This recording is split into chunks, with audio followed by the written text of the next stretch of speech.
What is the connection between oil, war, and climate crisis? In a long article, Oil, Climate, and War, the Curse of the Petrostate, Alexander Etkind explores the tendency of authoritarian petrostates such as Russia and Iran to launch wars and downplay climate change.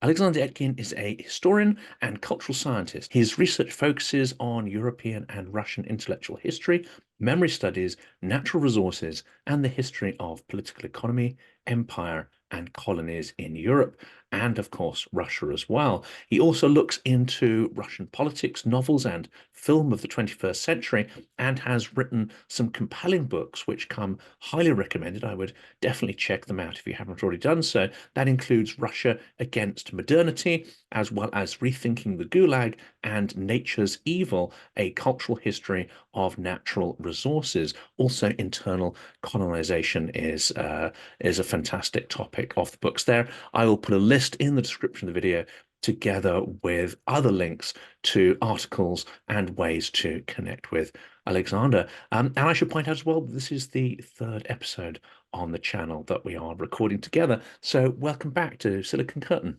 Now I'm professor at the Department of International Relations at the Central European University in Vienna. What led you to link these three subjects of oil, climate, and warfare? Well, we live in this kind of entirely weird moment of history that very few people, if anybody, had expected, really. And what we see is a conjunction of exactly these topics, climate change, or rather climate crisis, or now so many people are talking about climate catastrophe. And this outburst of wars around the globe, to which the Russian aggression in Ukraine in 2014 gave really a launch.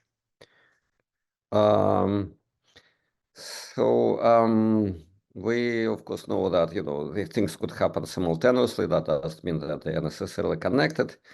There is this famous aphorism that if something happens after, it doesn't mean that it happens because of this. But exactly my essay tries to this, to disentangle, but also to connect these different issues and why they are intrinsically connected. Because it is oil. When it burns, it actually causes climate crisis. Oil and of course coal and gas, but nothing more than oil gives is the cause of the climate crisis. Now, also oil gives huge, incredible profits to those few who owns it. And in the 20th century, that were private persons, people like John Rockefeller and other interesting guys, but their time is gone. And now, as I write in the essay, this is the time of the oil barons is over. It's the time of the oil sultans, and some of them are actually sultans, but most of them are whatever, they wore civil suits, and we know these people. And this is an interesting, well, we're going to relate it back, we're going to zoom in and zoom out. And there's an interesting phase, isn't there, in Russian sort of history in the 90s, where you started to get sort of commercialization, as it were, or passing these assets and resources into commercial hands, into private individual hands. And they also started to develop partnerships with Western partners. So one could see the basis, perhaps, of a non-state domination of these resources. But we know what happened. The state, or the return of statism, meant that these resources were taken back by the state. Those who would use the power and influence of oil revenue, like Khodorkovsky, for political purposes, they were taken out of the scene almost immediately, and we saw the return of the big state. What do you see as the driving force of that process, and why was it important for those who are aligned with the concept of statism in Russia to really reacquire control over resources such as oil and gas, of course? Yeah, that's, I mean, this story is pretty clear, actually. So many of your questions, in the past, and I think in the immediate future, they will be very, very difficult to answer. But this is a simple one. So what happened was that the Soviet Union owned, of course, all the resources that were whatever on the surface of the enormous land or in the depths, and mined it and drilled, and also was selling huge amounts of oil to Europe, oil and gas, and built all those pipelines that went from West Siberia to Western Europe. And as I tell to my students, these pipelines, gas pipelines, and later oil pipelines, they are still the biggest machines that humanity have ever built. They just go through, many thousands of miles. The continuous machinery, pipes and pumps, and they go. And they were, of course, built on the Western money, using Western expertise, blueprints, etc., mostly German, some Japanese, etc., and American, and they worked. But then, at some point, that happened in the 80s, this growth of oil extraction in West Siberia reached a plateau. It was like thought that it would grow exponentially forever, but that was the famous state planning agency of the Soviet Union, which was actually run by an oil man. They thought it would just go rise and rise and rise, but the plateau, and then it was like a decline, and they could do pretty much nothing with this decline, and then the oil prices globally went down, and the Soviet Union was on the brink of collapse, and actually collapsed. And then something had to be done, and new people came, and that was privatization. And Khodorkovsky was just one of them. There were many others. They competed. Oil was privatized. Gas remained in the hands of the state, which has some kind of deep reasons for that. I could talk about it, but maybe next time. So they invited, Khodorkovsky and others invited again Western engineers, geologists, and drillers, etc. New technologies came, new ways of organizing labor. And things were improving. And actually, the oil production in West Siberia went up, and new pipelines were built, and the prices.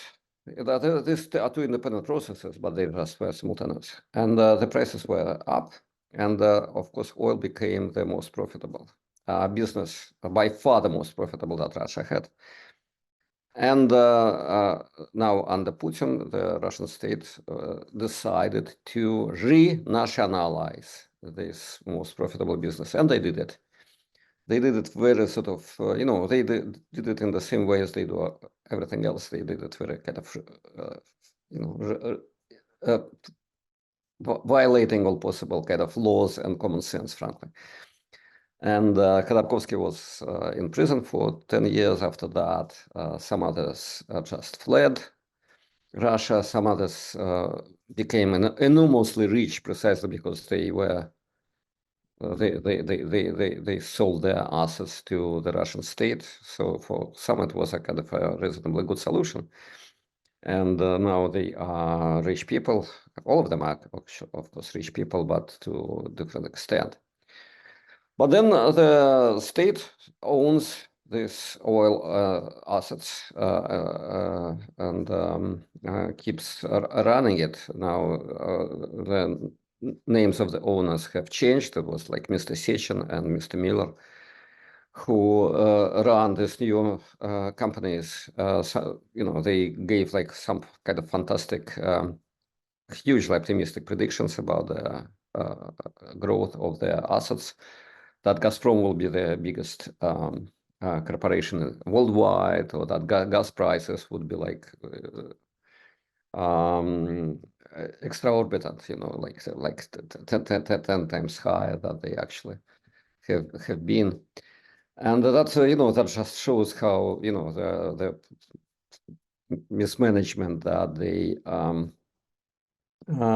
produce there in the state-run corporations, but still, and that's obviously something about oil and other carbon-rich assets that whether you manage them well or you mismanage them, they still give enormous profits. And that's the interesting thing there. So you can be corrupt, you can be inefficient, you can do things in a fairly senseless fashion, and yet still make a huge amount of money. So there's no economic punishment for incompetence. Should we be comparing that to the so-called value-added economy of manufacturing, which has small margins, and if you make a series of compounded mistakes, well, you're done, and your business goes bust, and somebody who is perhaps more capable fills that niche. So is that one of the fundamental things here? That a completely different dynamic that does not punish incompetence, corruption, all these other things. Exactly, it is fundamental. The production costs of oil were kept in secret till the 1970s, I think, and only in the moment of the major crisis of 1973, when the cost of petrol, tripled in the US and elsewhere. These companies were kind of forced, but then they were private companies then. They were forced to disclose some of these numbers. But basically, the price of petrol or diesel or whatever fuel you buy for your car really has nothing to do with the production cost and with the delivery cost. It's many times higher. And nothing like that happens, say, with cars or computers or university tuition, because cars like here's Mercedes, here's BMW, or here's Harvard, here's Yale. They compete, they make money, they make profits, but they compete, but their margins are, understandable. Sometimes too high, but sometimes too low, and then they claim bankruptcy, etc. And we like the societies and the states around the globe, we keep them competing. So like if BMW and Mercedes would merge, they would be banned from it. They cannot merge because say Germany wants this competition to run, because quality and price depends on the competition. That's the basics. It doesn't work for oil. Just does not work for oil.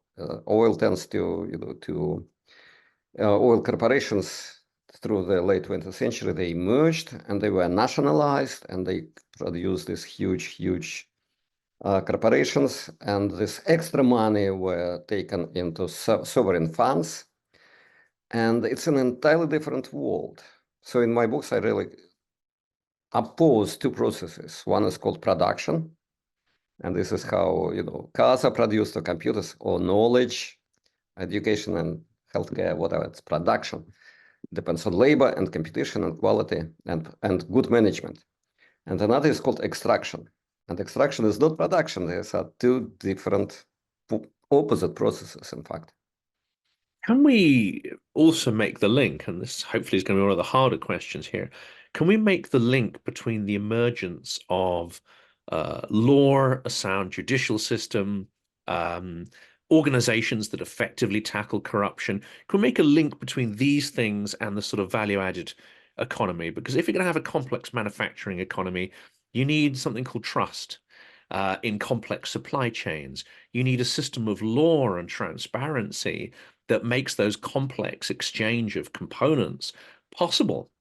Uh, Are any of these things actually necessary? Oh, and by the way, you also need a large population of highly educated people who are consumers in their own right, not just they're citizens rather than just population.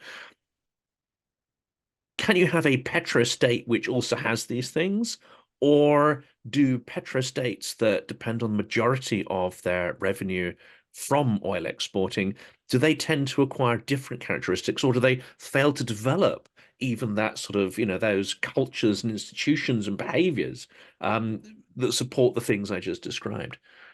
Yes, exactly. Like if the production depends on labor and qualified labor, then there are different agents that produce this, that organize this labor and deliver these products, and they compete.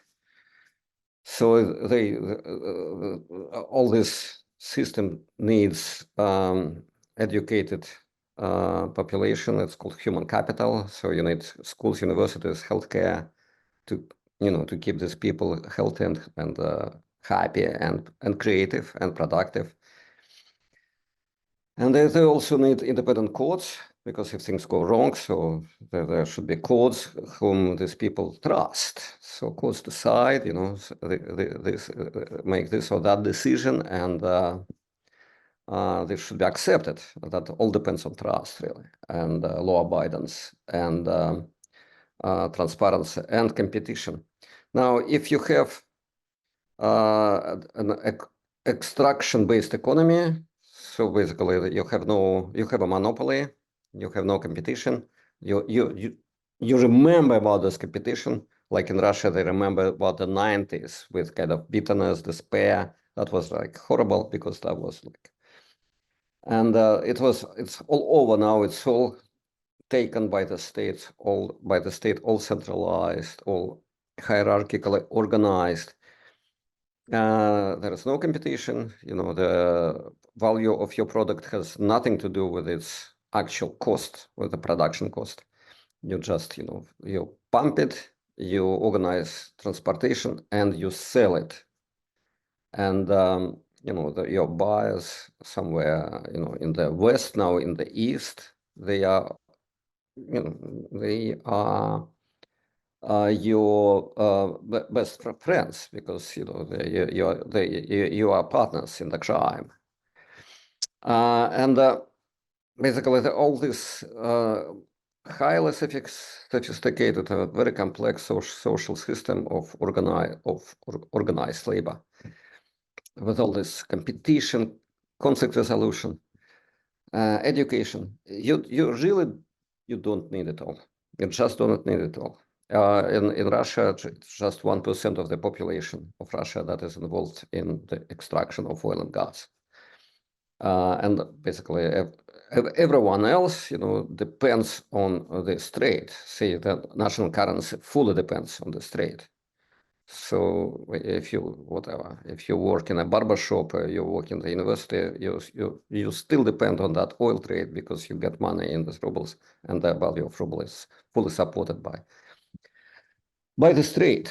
And of course, those who organize these delivery lines, basically they become the masters of the land, not those who are engineers or oilmen, or those who work on the extraction or actual process of delivery, but those who provide security to all that process. So these pipelines, they go across Eurasia. One way, we usually imagine they go west, but now some of them go east. So it could be pipelines. It could be oil tankers. Then they go around the globe. And security issues is the main, the main threats, the main problems that should be resolved. Oil is a given. Security, is a problem. And of course, those who provide security, who are responsible for the security, they become the masters.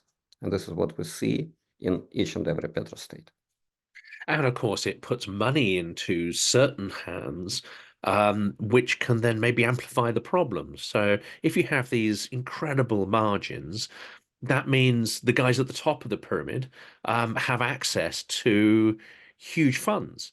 Um, what's the impact then on, say, the supporting a huge sort of Siloviki class, a huge sort of, secret state class? Um, I guess you may say this is security. This is what you just talked about here. You've got military, you've got security, and you've got people who get stuff out of the ground. Um, and nothing else matters apart from that. But it does mean there's a lot of money being pumped into those small parts of the economy. And what role does that then have in repression that we're seeing now?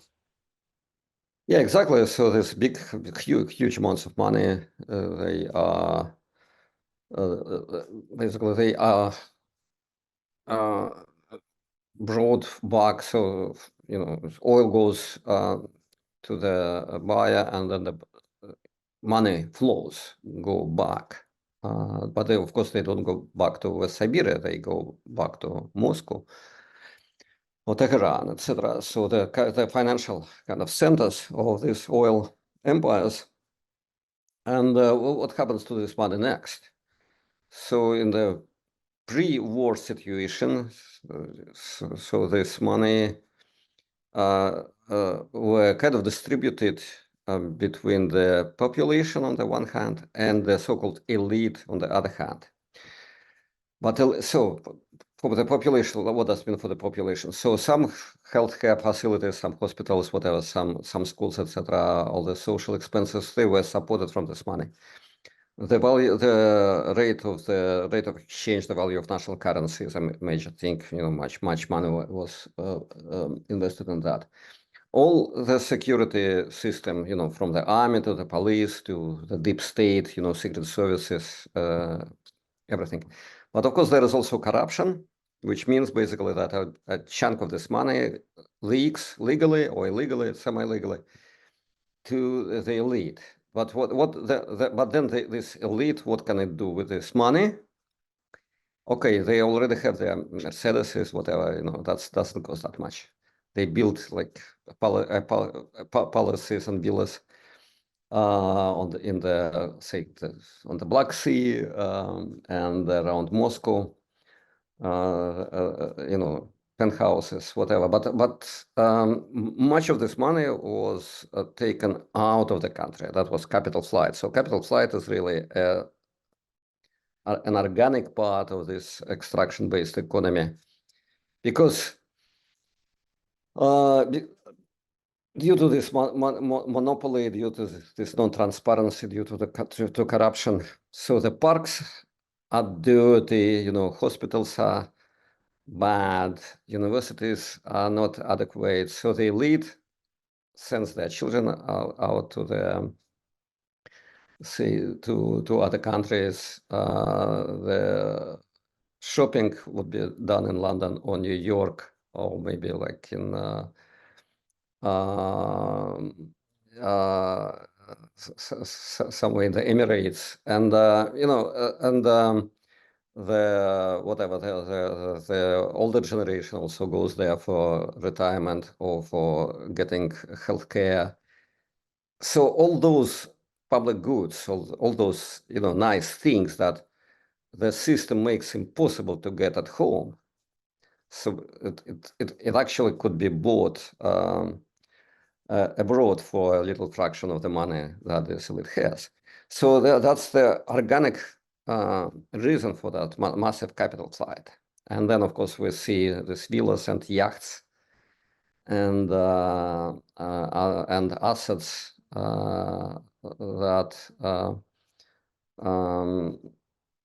that the elite has abroad. For instance, like if the members of this elite have a conflict, they do not trust a Moscow court for resolving this conflict. They would rather pay much more to a London court, London attorneys, and so they really outsource their main needs, because they kind of suppress any way for satisfying these needs at home, for the whole population, and the population at home includes the members of this elite as well. But the members of this elite, they can get all those goods somewhere else. And that was kind of profitable for everyone around, because those countries like Switzerland or England, etc., or the United States, now China, so they benefited twice. First, they get this oil for kind of reasonable price, and second, the profits would return to them. They would be deposited in their banks. They would buy their stocks, and that was kind of a nice system, almost like a well-balanced system, until something happened, and we know very well what happened. And of course, it's not a great system if you're one of the 99% that aren't part of the elite and have no connection to the oil industry. So do these systems, these sort of vertical extraction economies, do they also have a tendency to keep a portion of their population in poverty? And one would say in lower forms of education? Is it in their interests actually to prevent a big chunk of their population actually enriching themselves, because that could destabilize this machine they've got to siphon off this vast amount of wealth? Yeah, it is in their interest, and of course, with this war, we understand better, what this interest is. Before the war, before the current war started, I understood the situation by analogy with those mercantilist empires of the past, say the British Empire, whatever, 18th century British Empire, like it traded sugar, for instance. Imagine sugar instead of oil, and brought the sugar from the Caribbean, and then it sold this sugar to France or whatever German lands, and got silver and gold in exchange. That was the system. And less of this sugar and other goods was consumed by the population on the English Isles. The better was for the king, for the treasury. The better. So that was called mercantilism, and it was criticized by Adam Smith, and all this political economic tradition was so much anti-imperial and anti-mercantilist. But of course, nowadays, we see that there is an additional reason for keeping the population in check. The consumption was kept in check. That's like 19th century term, keeping consumption in check, meaning like low. And not allowing consumption to grow. This is also the major problem, of German economy now, or now of Chinese economy. And all this, for different reasons, I think in different countries, they have this idea of keeping the domestic consumption in check, because that enriches the treasury. But of course, in Russia, we see also that, keeping this domestic consumption in check also created this very obedient, like docile, obedient population that is ready to, say, to go to the front because of, say, reasonably good salaries, which are still not really, high, but much higher than, say, a Russian engineer would get. This Russian soldier and of course, Russian officer gets on the front, but he would die. Okay, his widow will get, more money than this family would ever, imagined owning in their lifetime. So, and that all depends, all these expectations and standards of life depends on, on this process of keeping the domestic consumption in check.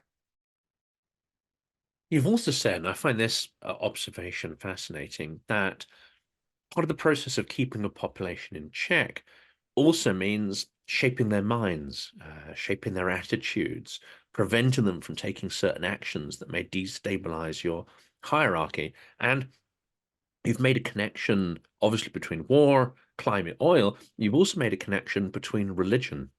Now, this is a bit of a sort of catch-22 or chicken and egg. Um, is it just pure chance that the oil resources are found on the territories of many countries that happen to be either Muslim countries or Orthodox Christianity, or is there some other process going on here that in order to keep your populations in check, you encourage and support state religion and particularly, I would say, sort of, domineering and controlling flavors of religion?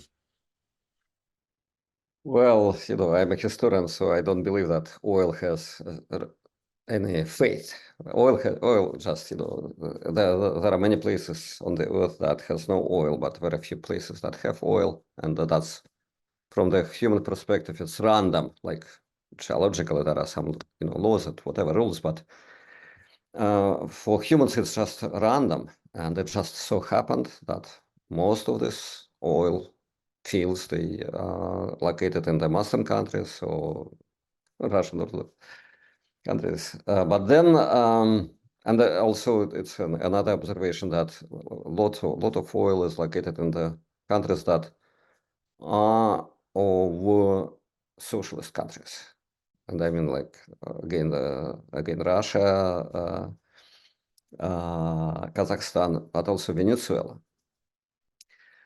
And I think here, like, so maybe oil has no faith, but possibly oil has ideology, because this link between socialism and oil is way more kind of understandable.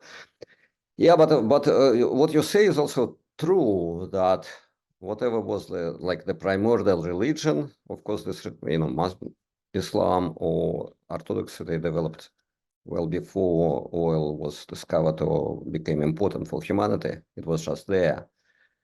But then in this oil-dependent economy, oil-dependent society, so Petrostate is a really kind of a particular type of society. People say that's a civilization. Maybe it is a civilization. It has its own kind of economy, its own institutions, and this idea of traditional values, the idea of resistance to change, resistance to modernity, is really intrinsic to this oil-dependent economy, and we see it everywhere. We see it in Russia, we see it in Muslim countries, we see it in Latin America. There are exceptions, and they are very important exceptions. Such exception is, say, Norway. But Norway, of course, has developed a very, very weird way of dealing with its oil. It drills its oil, it sells its oil, then someone else burns its oil. But all these profits, they are stuck. They are saved in a kind of in a particular kind of fund and never used. So,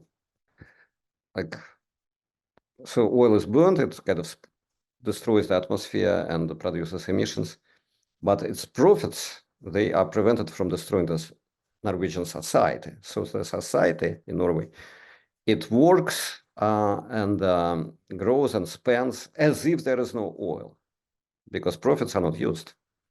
So that's a way to deal with, this is how Petrostate could survive, basically, could detoxicate the poison of oil. Given that most of the petrostates want to do the absolute opposite, which is to entrench their power and to remove rivals and at least create a stable environment, we see in Putin's most recent reshuffle of his government, lots of arguments about why he's doing it, but preventing coups, preventing instability, preventing people from opposing his policies seems to be one of the big drivers behind that.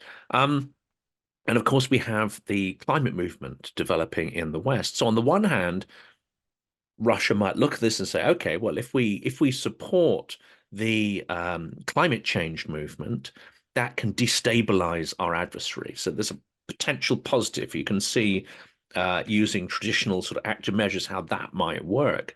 But at the same time, they may not want to actually promote the idea of climate change. So they may want to sponsor or promote scientific studies, etc., that try to debunk and promote experts. Not the hardcore science, but those on the fringes. What evidence do we have of Russian investment, one way or the other, in these sort of climate or anti-climate change debates? So climate is a problem, and in the recent years,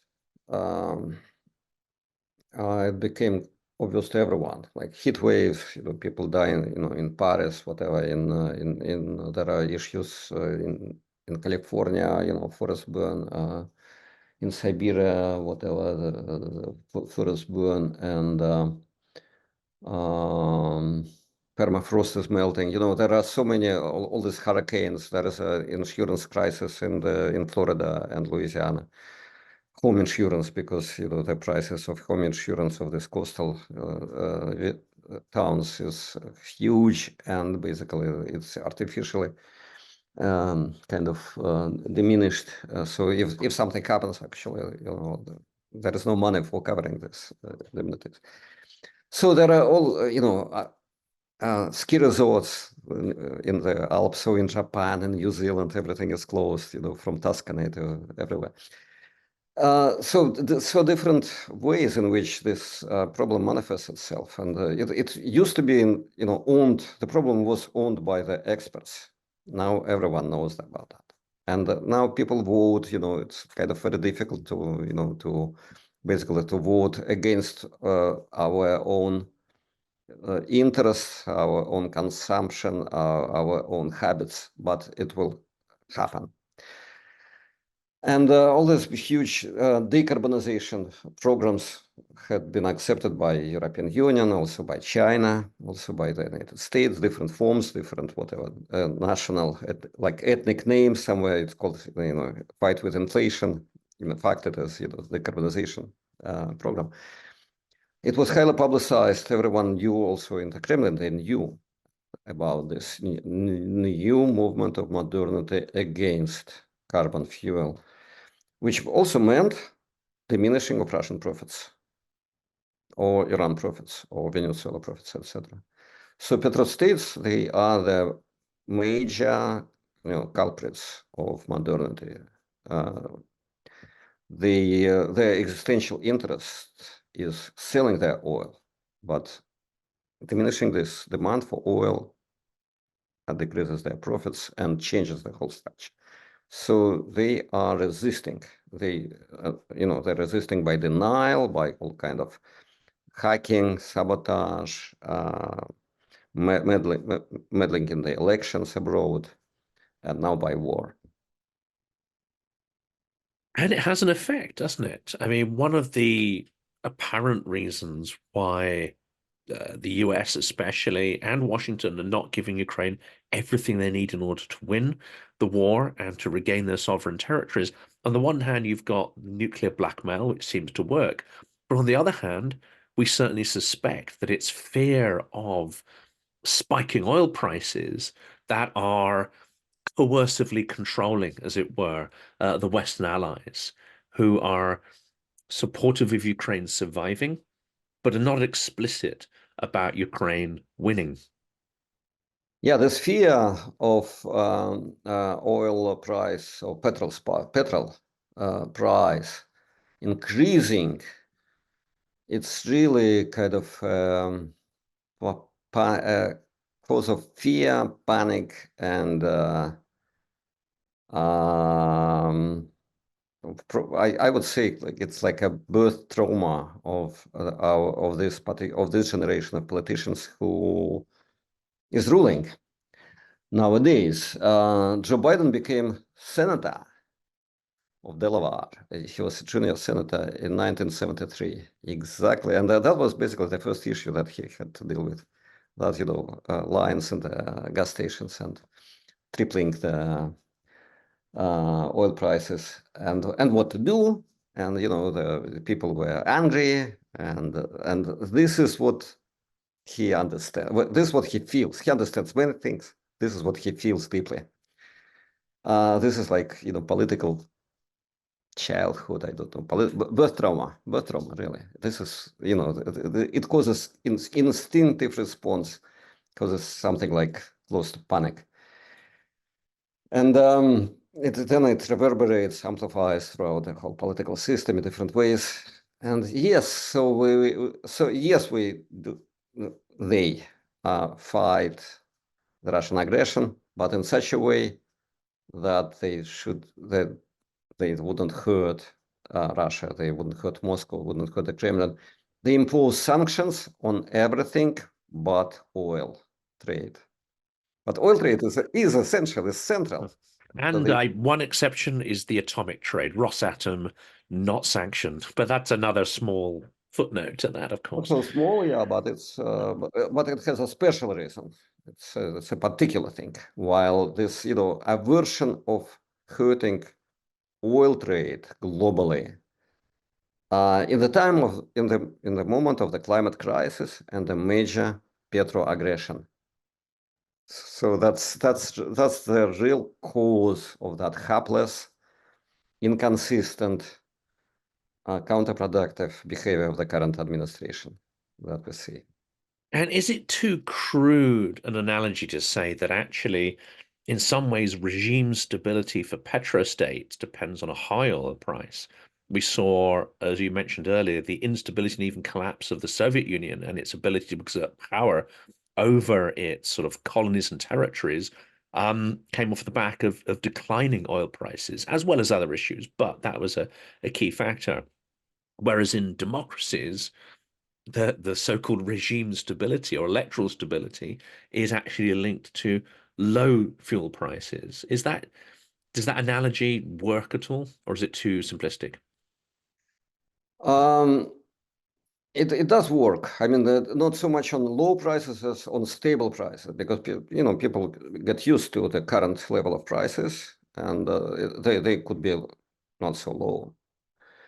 And what is low, nobody knows. But for the energy transition, for the development of renewable energy, we actually need high oil prices. But this money shouldn't go to the oil man or to petrostates or oil corporations. They should go to the those who produce renewables. And of course, there is another catch here, that in our little world, the major part of renewable devices is produced by China. So, and that's another major geopolitical break on energy transition, that in fact it benefits China, and now the American administration understands it very well. And that's the next page probably that we will be dealing with. But of course now we are dealing with the war in Russia, which is also supported by China, tragically. That is an interesting one to see where it's going in future as well. You've also made a note in the article that not just political instability, but actually there has been academic study that have found a correlation between petrostates and the initiators of wars. So is it fair to say that petrostates are more likely to start wars? And I think you also made the conjecture that those wars tend on average to last longer. Do we know why that is? What's the mechanics of this? Yeah, there is a very, very solid literature. The leading author on this is Jeffrey Colgan, the professor of Brown University in the United States. And he has published several books, highly established by Cambridge University Press, whatever. It's all kind of peer-reviewed, and basically it's proven beyond any doubt that petro-aggression is the fact, that petro-states start wars more often, and these wars are more bloody and more lengthy. And which, just one step of the speculation further means that most of the wars that we see right now, they are connected to this oil interest of the Petrostate.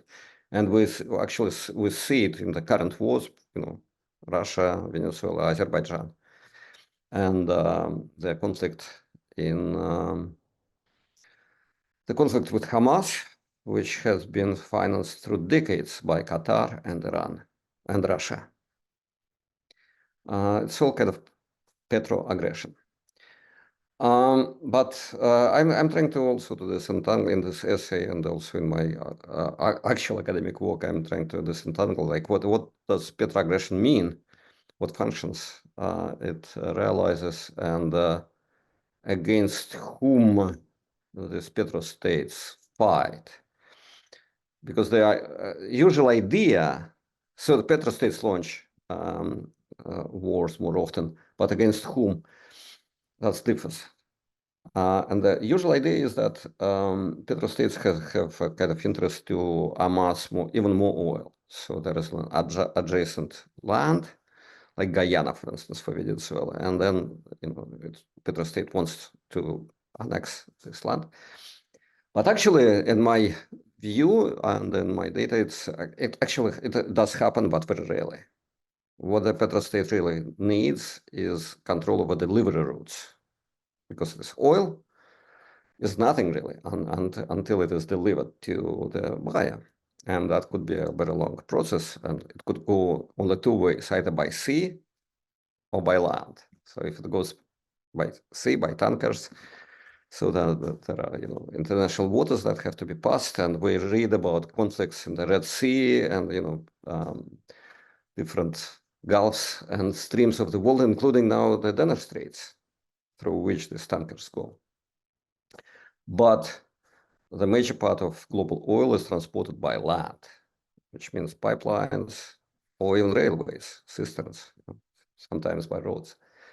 And then it goes through another state, another country, which doesn't happen on the sea because there are no countries on the sea. That's international waters. But on land, it's controlled by another country, say by Ukraine. If it is Russia, so major pipelines go through Ukraine. So Russia was building all these huge pipelines where, was the most expensive machines ever built around Ukraine. But still even during the war, Russian gas goes through Ukraine. So I call this the transit state. The transit state. That's a particular type of relationship between the petrostate and the transit state.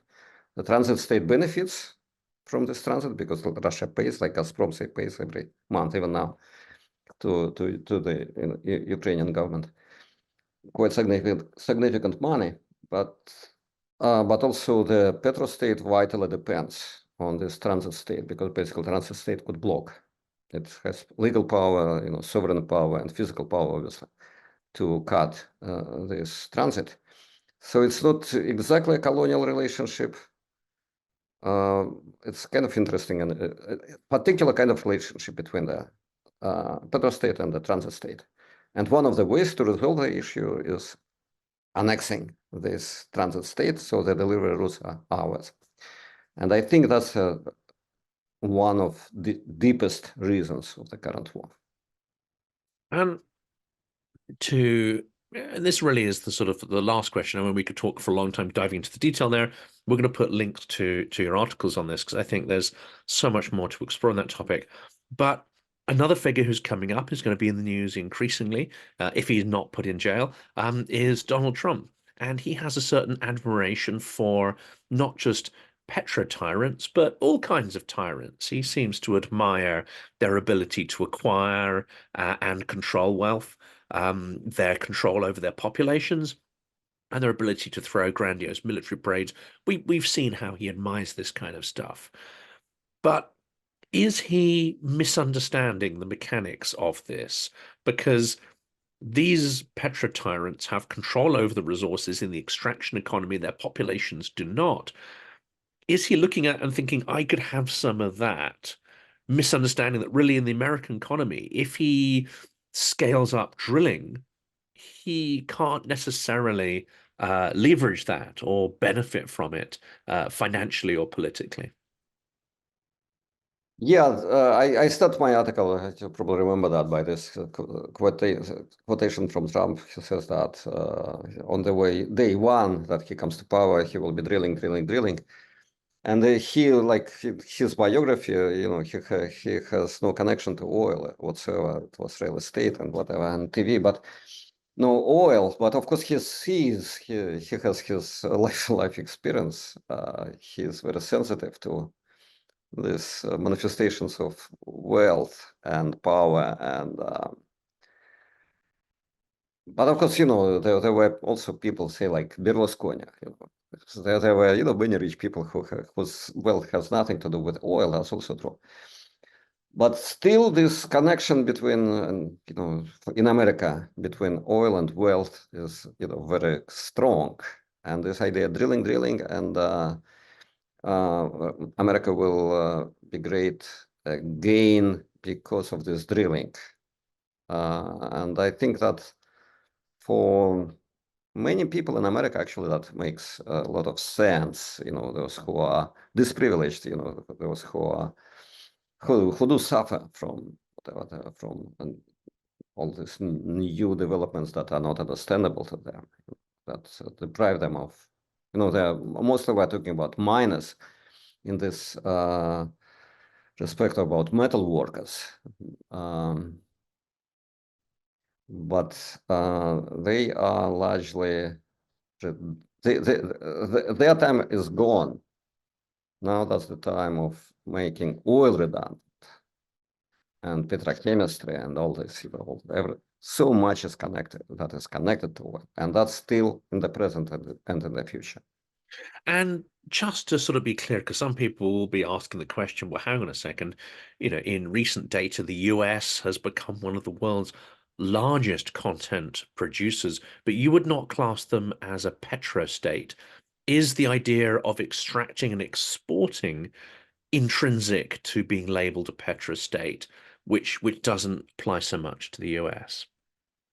Yeah, exactly. So Petrostate is defined by exporting oil, not by extracting oil, but exporting oil. So the US is extracting lots of oil, also Canada.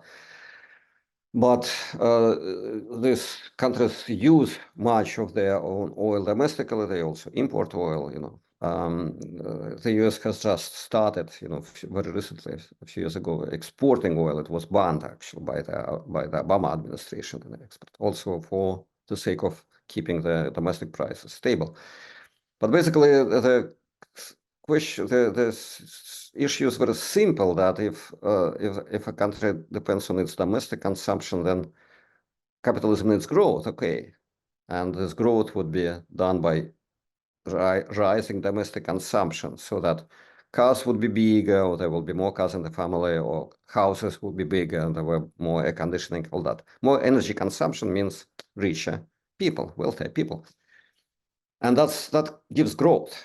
But if a country depends on exporting its oil, like Venezuela or Iran or Russia, then then growth is secured by rising these exports while keeping the domestic consumption in check. And that's really, really crucial. That's an important distinction there, and I think that ties up the episode really nicely into the idea of innovative, sort of productive, growing society, and ones which potentially restrict all sorts of things to maintain that kind of hierarchy and balance. Well, there's a million more questions to go through at you. We have run out of time on this episode, so I do recommend not just that people read your article, but they go back and actually read some of your books around nature's evil, because I think that really does get, there's a lot more detail in there about not just oil as an extractive industry, but going back into historic concepts of extractive industries and the kind of oppression and tyranny they gave rise to. Alexander, it's a great privilege to have you back on the channel.